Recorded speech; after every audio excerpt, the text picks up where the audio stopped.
Assalamualaikum warahmatullahi wabarakatuh. Perkenalkan, kami dari kelompok 3C Praktikum Biokimia 2 yang beranggotakan saya Nabila Eka Anggraini dengan NIM 58, Saya Komang Lucia Dewi dengan NIM 50. Dan saya Reni Reniza dengan NIM 53. Di sini kami akan membawakan video mengenai Praktikum Biokimia 2 yang berjudul Isolasi Enzim Bromelin dari Buah Nanas. Selamat menyaksikan. Tujuan, mahasiswa mampu bertanggung jawab mengelola, yaitu mendesain, melaksanakan, dan melaporkan eksperimen isolasi enzim papain dari buah pepaya. Enzim merupakan protein biokatalisator yang mempercepat reaksi kimia tanpa ikut bereaksi, salah satunya adalah papain. Papain merupakan enzim protease sistein yang diperoleh dari getah putih tanaman pepaya atau Carica papaya L pada bagian buah, batang, dan daun yang berfungsi menguraikan protein dengan memutuskan ikatan peptida pada residu fenilalanin, arginin, dan lisin. Papain memiliki struktur globular dengan berat molekul sekitar 23.406 Dalton, tersusun atas satu rantai polipeptida yang terdiri dari 212 asam amino, 4 jembatan disulfida, serta situs aktif yang melibatkan residu sistein 25, histidin 159, dan asparagin 175. Enzim ini stabil pada suhu relatif tinggi, memiliki rentang pH kerja yang luas sekitar 3-9, dan secara fisik berbentuk serbuk putih keabu-abuan yang bersifat higroskopis, serta larut sebagian dalam air dan gliserol.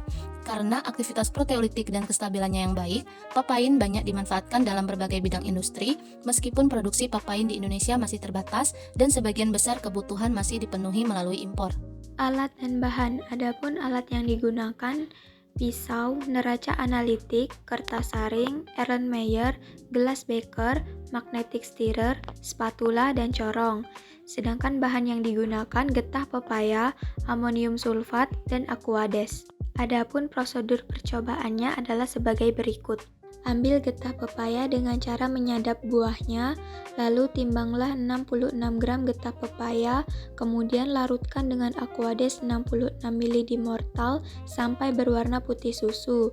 Jika belum larut, tambahkan lagi aquades sampai melarut. Saring menggunakan kertas saring atau disentrifugasi dengan kecepatan 3000 rpm selama 20 menit, kemudian pisahkan filtrat dari endapannya.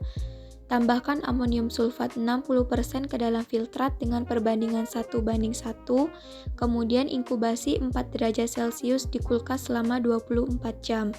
Selanjutnya, sentrifugasi dengan kecepatan 3000 rpm selama 20 menit.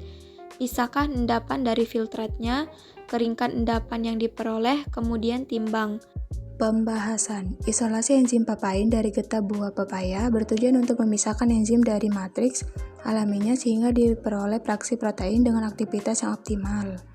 Prinsip utama isolasi ini didasarkan pada sifat fisikokimia protein, terutama kelarutan dan stabilitas enzim papain dalam kondisi tertentu. Metode salting out menggunakan amonium sulfat dipilih karena mampu mengendapkan protein secara selektif tanpa merusak struktur enzim, sekaligus menjaga aktivitas proteolitiknya. Inkubasi pada suhu rendah berperan penting dalam mempertahankan stabilitas papain dan mencegah denaturasi maupun degradasi oleh enzim lain yang terdapat dalam getah pepaya. Rendemen papain yang diperoleh sebesar 8,6% menunjukkan bahwa isolasi protein kasar umumnya menghasilkan fraksi enzim dalam jumlah terbatas, karena tidak seluruh protein terendap dan sebagian dapat hilang selama proses pemisahan. Meskipun demikian, nilai rendemen tersebut masih tergolong wajar dan menunjukkan bahwa metode yang digunakan cukup efektif untuk memperoleh enzim papain kasar yang masih memiliki aktivitas. Berikut hasil isolasi enzim papain yang kami peroleh. Kesimpulan. Isolasi enzim papain berhasil dilakukan melalui ekstraksi dan pengendapan protein dengan metode salting out menggunakan amonium sulfat. Penambahan aquades dan pengadukan efektif membantu pelarutan serta pelepasan papain dari getah pepaya. Amonium sulfat 60% mampu mengendapkan papain berdasarkan perbedaan kelarutan protein. Suhu rendah dan sentrifugasi menunjukkan stabilitas enzim serta pemisahan endapan protein. Rendemen papain sebesar 8,6% menunjukkan bahwa proses isolasi protein kasar berjalan cukup efektif meskipun jumlah enzim yang diperoleh relatif terbatas. Sekian video dari kami. Terima kasih. Wassalamualaikum warahmatullahi wabarakatuh.